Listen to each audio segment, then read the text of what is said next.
DIY Craft Club here, and we're giving you a closer look at these headphones. They come in several different colors, and this set here is the rose gold. We have been trying them out before we made this video, and for the price, these have been really great. So if you're looking for an affordable set, then you might like these a lot. So they come with a hard carrying case, then the booklet with all of the instructions on how to use them. Then there's the USB cable, just give you a closer look at the end there. A strap for the case, their social media and warranty card. And now for the headphones. And just taking them out of the packaging, they're very light in weight and the earpieces are very soft.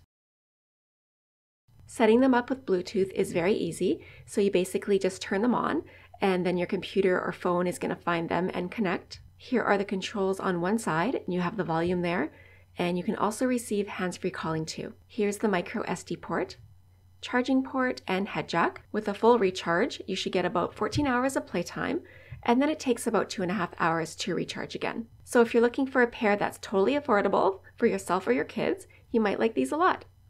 We hope this helps you out. Thanks for watching.